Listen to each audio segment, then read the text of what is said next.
dëgg boobu c'était soit Saint-Louis soit Dakar ñun on avait demandé à être orienté à Dakar parce que philosophie laa def bi ñëw aussi à l'époque tamit li am léegi am université boobu déjà pour nga loger sax nga doon xeex bu métti pour nga am foo loger non ñu jàng say conditions yu métti à l'époque aussi dañu doon wooye les Togolais parce que les Togolais mooy ñi nga xam ne duñu génn université bi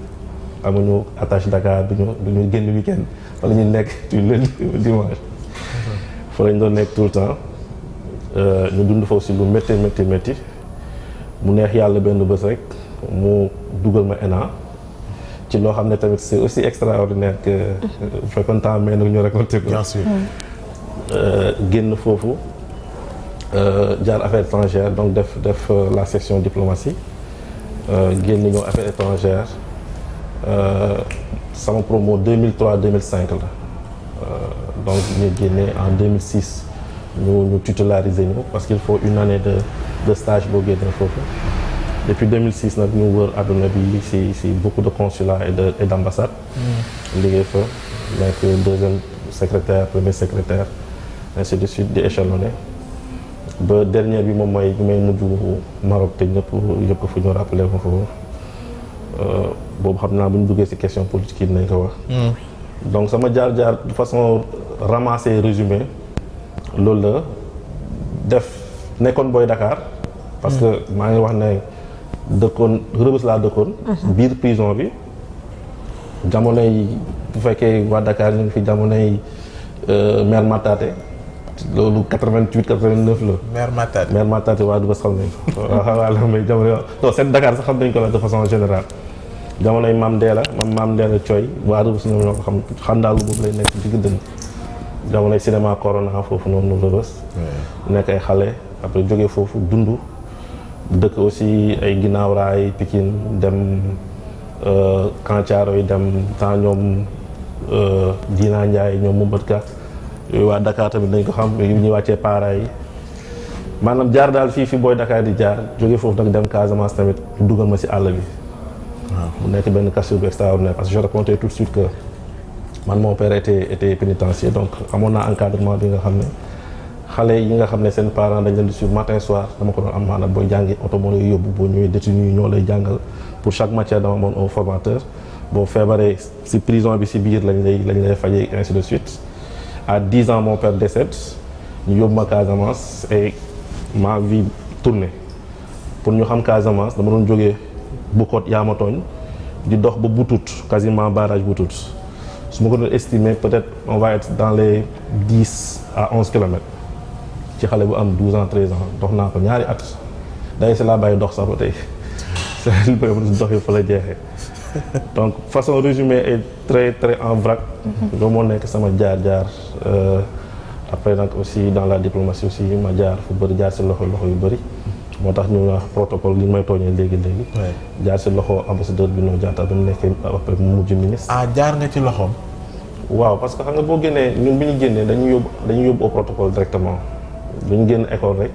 ñoo ñu yóbbu ñu service du protocole temps yooyu parce que dafa manqué woon personnel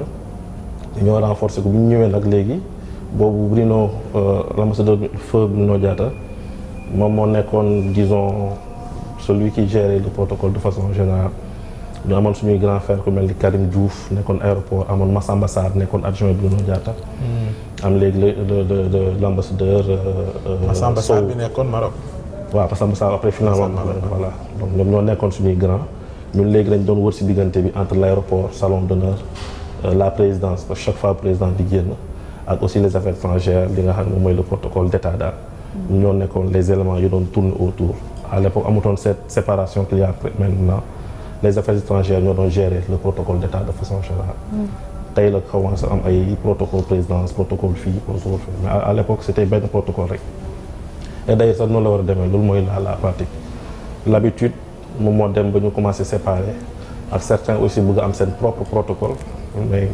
le protocole d'état moom mooy le protocole en réalité. loolu yóbbu présidence ban année la. non mosuma nekk présidence en fait affaire étrangère laa mos a nekk mais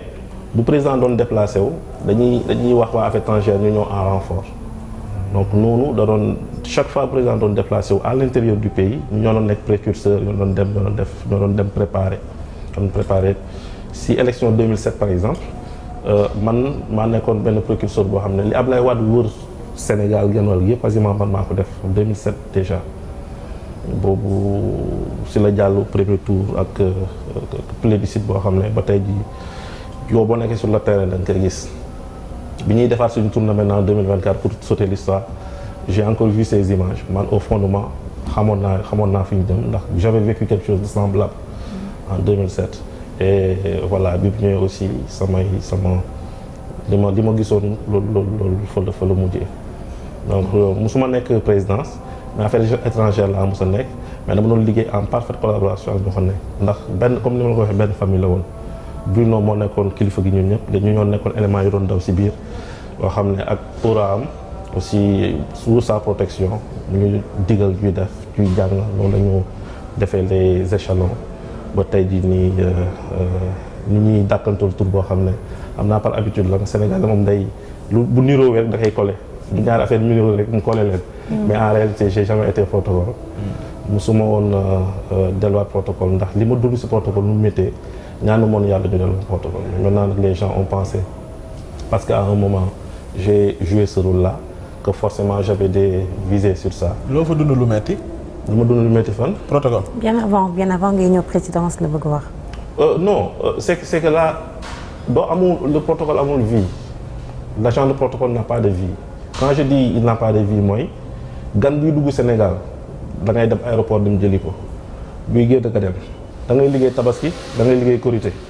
amul ay damay def lii loolu amul da ngay toog di añ sax ñu wala nga jóg daw balaa nga boo génnee sa kër mun nga fa génn suba balaa nga fay dellu soir ay xaaju guddi loolu waxambaane xale bu góor mun na ko mais boo demee ba toll si yenn âge yi c'est très très difficile difficile loolu laa naan dund nañ lu métti léegi sans compter maintenant les jours yi nga xam ne da ngay daw nekk di tourner ak yooyu noonu loolu foofu laay waxee boo demee nag ba yàlla may na nga dugg ci politique da ngay bëgg a am beneen posture bu dul boobu noonu parce que l'agent du protocole en réalité c'est un fonctionnaire quel que soit fi ñu la jëlee def la jox la kii yow tu joues un rôle boo xam ne day am benn distance ak day am benn posture boo xam ne mënul la permettre nga def politique ce n'est pas possible mënoo nekk protocole pour nekk politique mënul nekk. et man comme que j'avais choisi d'embrasser un peu la politique naturellement bu ñëwee di waaj a jël nguur ma am expérience ma am connaissance man maa mën a jouer rôle bi. mais bés bu président defee prestation man jour boobu laa ne sama protocole jeex na. D'accord. Pape Mada Ndour responsable wala secrétaire national Pastef Diaspora comment c'est venu ak lan nga ci dund début bi ba maintenant. Comment c'est venu mooy je me suis engagé en politique en 2014 après un message que j'ai vu du président Ousmane Sonko bokk ci